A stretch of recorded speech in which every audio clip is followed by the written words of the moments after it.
Assalamualaikum warahmatullahi wabarakatuh. Oke, perkenalkan nama saya Anggar Kirantoro Pribadi. Saya akan menjelaskan tentang Kerajaan Mataram kuno. Yang pertama, sejarah. Sejarah Kerajaan Mataram kuno ada sebagai berikut. Mataram kuno diperkirakan berdiri pada abad ke-8 di Jawa bagian tengah. Kerajaan ini dipimpin oleh dua dinasti. Dinasti pertama adalah dinasti Sanjaya yang beragama Hindu. Yang kedua adalah dinasti Sailendra yang beragama Buddha. Mereka berdua memimpin berdampingan secara damai. Lanjut, letak kerajaan Mataram kuno. Letak kerajaan Mataram kuno diperkirakan berada di Jawa Tengah, di antara Kedu hingga Prambanan. Namun, masih belum diketahui secara jelas letak aslinya. Selanjutnya, peninggalan Kerajaan Mataram kuno. Peninggalan bercorak Hindu dan peninggalan bercorak Buddha.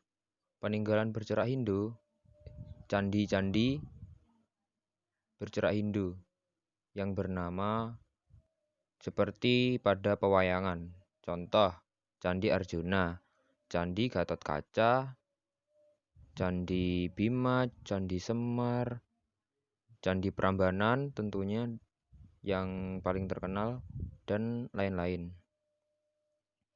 Oke, yang candi bercorak Buddha. Candi bercorak Buddha adalah Candi Borobudur, Candi Mendut, Candi Ngawen, dan Candi Pawon. Lanjut. Lalu peninggalan yang berupa prasasti. Ada berbagai macam prasasti yang menjadi peninggalan Kerajaan Mataram kuno. Yang pertama, prasasti Sojomerto, abad ke-7. Prasasti ini berbahasa Melayu, ditemukan di desa Sojomerto. Oleh karena itu dinamakan prasasti Sojomerto. Isinya menjelaskan bahwa Sailendra merupakan penganut agama Buddha. Jadi prasasti ini bercorak Buddha. Yang kedua, prasasti Canggal. Prasasti Canggal ditemukan di Gunung Wukir. Isinya yang menyatakan peringatan pembuatan lingga di desa oleh Raja Sanjaya. Tentu saja bercorak Hindu. Yang ketiga, prasasti Kalasan. Prasasti Kalasan ditemukan di desa Kalasan, Yogyakarta. Prasasti ini berbahasa Sanskerta dan isinya adalah kabar tentang Raja Sailendra yang membujuk Rakai Panangkaran untuk mendirikan bangunan suci untuk Dewi Tara dan juga untuk tempat ibadah bagi para Buddha. Yang keempat, prasasti Kelurak. Prasasti Kelurak ditemukan di desa Prambanan yang ditulis dengan huruf Sanskerta. Isinya tentang pembangunan arca sebagai wujud Sang Buddha. Lalu yang kelima, prasasti Ratu Boko. Prasasti ini menceritakan tentang kekalahan Bala Putra Dewa yang melawan saudaranya, yaitu Rakai Pikatan, dalam perebutan kekuasaan Kerajaan Mataram kuno. Lalu yang keenam, prasasti Matiasih. Ditemukan di Matiasih, Kedu, Jawa Tengah, yang berisi silsilah Raja-Raja Mataram. Sistem pemerintahan. Sistem pemerintahan Kerajaan Mataram kuno itu unik karena ada dua dinasti yang memiliki perbedaan dalam agama, yaitu dinasti Sanjaya yang beragama Hindu dan dinasti Sailendra yang beragama Buddha. Oleh perkawinan Rakai Pikatan dari keluarga Hindu dan Pramuda Wardani putri dari Samaratungga. Karena perkawinan tersebut, akhirnya kerajaan Mataram kuno pun bersatu di bawah pimpinan Raja Rakai Pikatan dan pemerintahannya yang damai. Lanjut, kehidupan politik dan agama. Raja yang paling terkenal dari kerajaan Mataram kuno adalah Raja Sanjaya. Sebelum Raja Sanjaya sudah dikuasai oleh Raja Sana, kerajaan tersebut. Tercantum dalam Prasasti Canggal dan Prasasti Sojo Merto.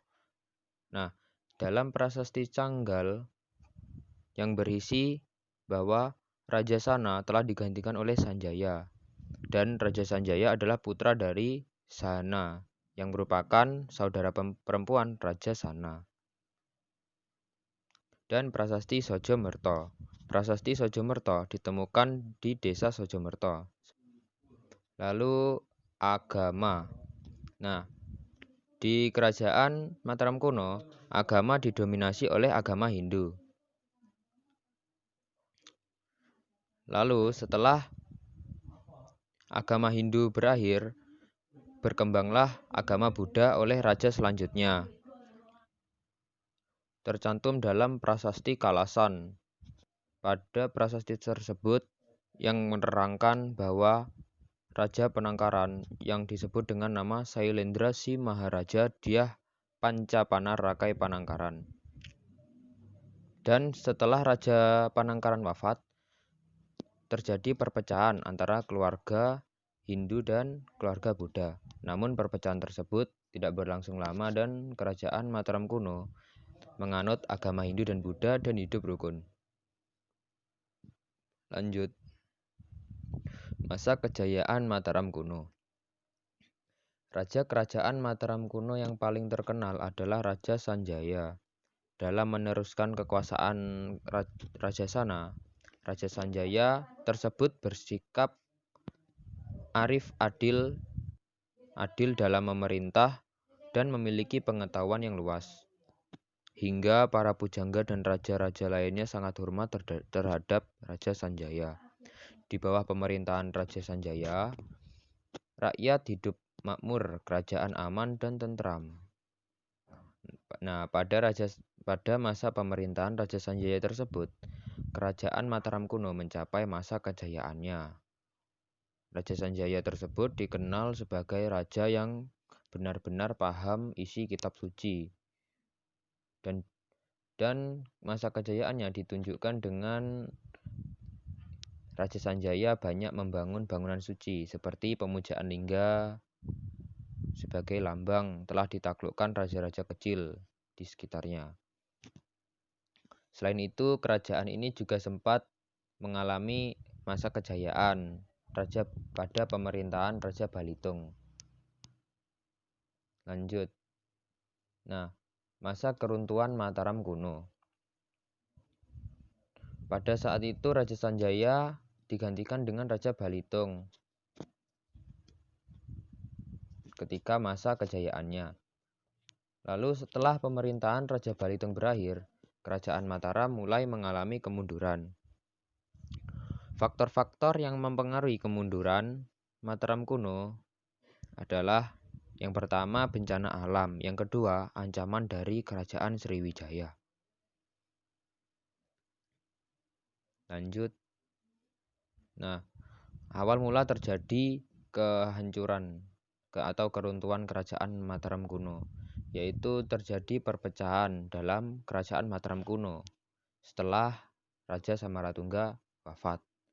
Anaknya, Bala Putra Dewa, menentang terhadap Pikatan, yaitu pewaris tahta selanjutnya untuk kerajaan Mataram kuno. Nah, pertentangan tersebut mengakibatkan perang saudara yang memperebutkan kekuasaan hingga berlangsung hingga masa pemerintahannya Empu Sindok. Nah, karena juga kerajaan Sriwijaya yang menyerang bertubi-tubi kerajaan Mataram kuno itu mendesak Empu Sindok. Jadi Empu Sindok terpaksa mundur dan memindah ibu kota kerajaannya ke tempat lain.